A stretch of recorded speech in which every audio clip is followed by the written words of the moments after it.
What's up? What it do, you guys? It's your girl Ash Brown, and this is the Ash Brown Uncensored Show. All right, on this show, I can talk about a little bit of anything. This is where I go into stuff that's going on in life, in the world, or whatever the case is, and nothing has been blazing up my timeline more than Miami Carnival in the last week. Oh my gosh. It's been insane. It's been insane. Okay, I did not attend. All right, so the picture that you see in the description, that is your girl.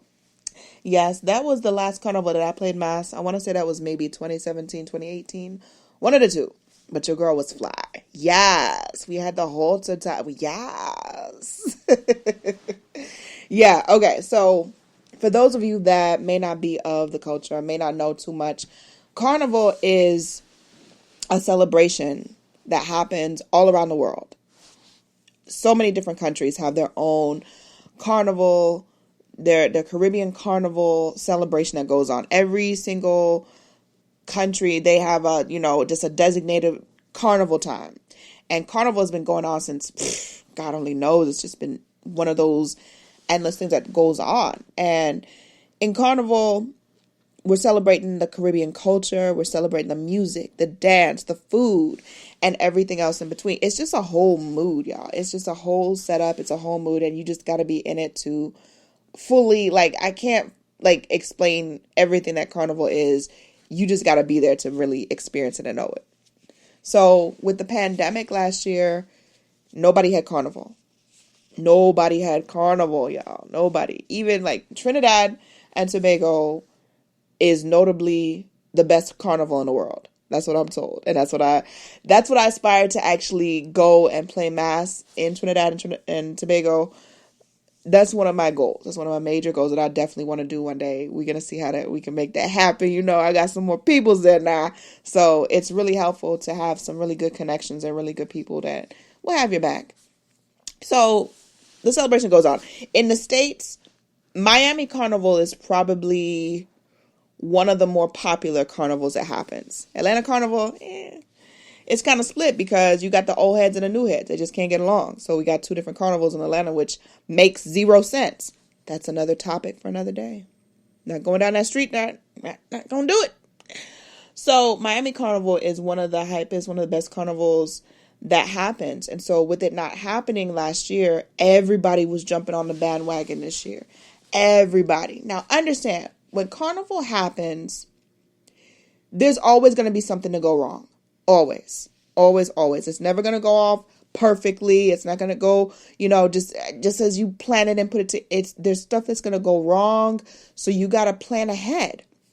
Everything, in my opinion, that happened in this year's Carnival, all the fallout that's been happening across social media, everything was preventable. But I feel ultimately the biggest issue that comes into play was greed. Greed costs a lot of these bands their reputation.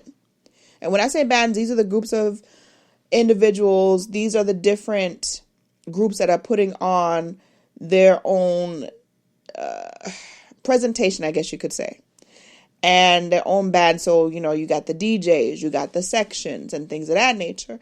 And so there's so many different bands that, they have a certain theme, and every section is going to be, it's going to be it's supposed to be a cohesive group of people.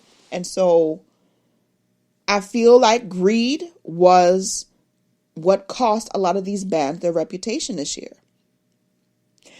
COVID didn't make anything any better. They had to put a lot of strict guidelines into play for people to safely play mass this year in Miami. So taking that into account, very strict regulations, very strict things.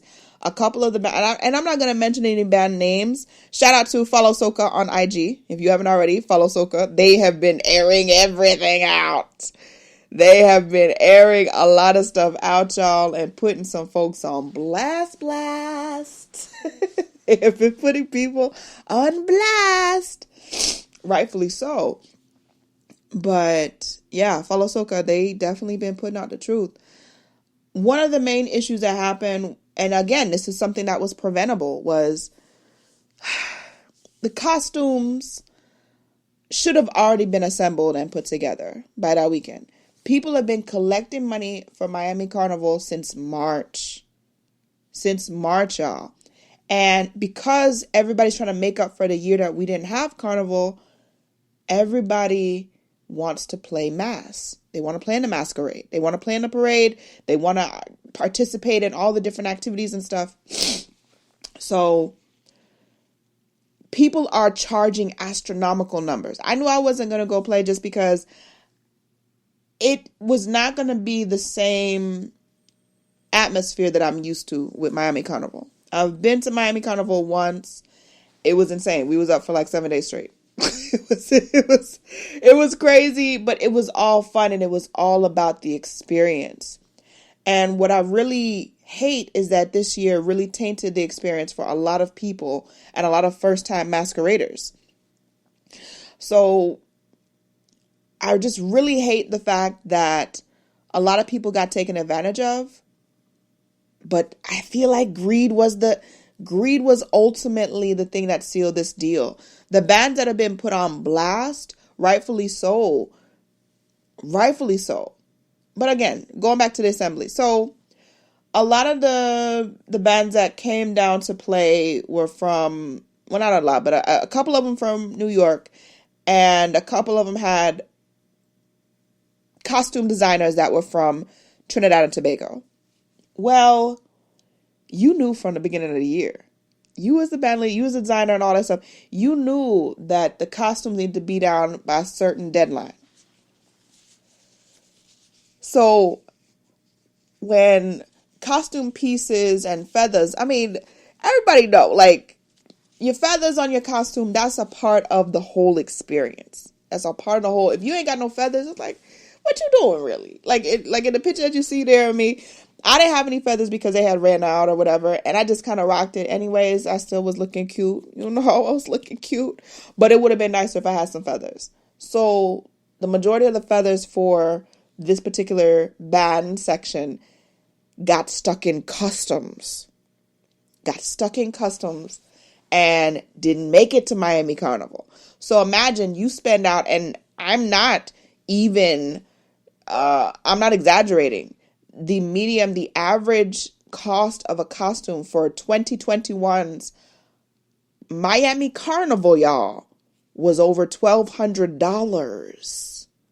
That's the reason why I wasn't going to play. I was like, I'm not spending that kind. That's some stupid money. Who got money like that to burn? I ain't got money like that to burn.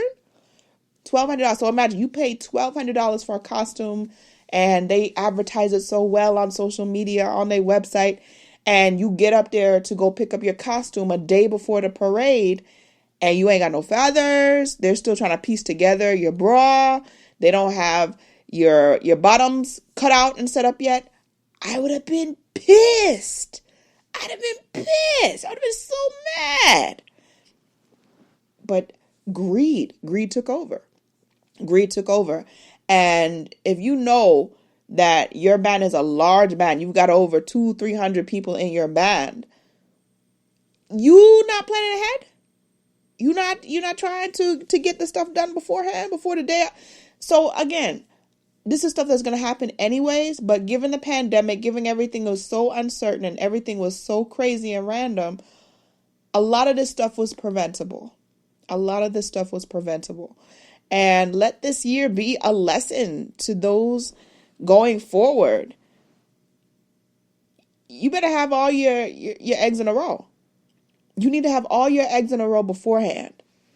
Now I'm seeing stuff on social. I mean, people filing small claims court against some of these bands. Ooh wee. I tell you. Seeing the fallout online is probably better than actually being there in Miami. It's probably better. Because I'm just like, yo, this is juicier than a steak on a Sunday afternoon with that baked potato right there, some sour cream and chives. This fallout is far from over. Far, far, far from over. So, shout out again to Follow Soca on Instagram. If you guys aren't already following, so if you want to find out some more of the fallout and some of these bands that did these people just dirty, just wrong as heck, go follow Soca. Go follow Soca. you can see the stuff for yourself, because they can show you way better than I could ever tell you. Way, way better. So that's my little tidbit for the week. And I hope that you guys had a good, safe weekend. I love you to pieces. Be safe out there, and I'll holler at y'all soon.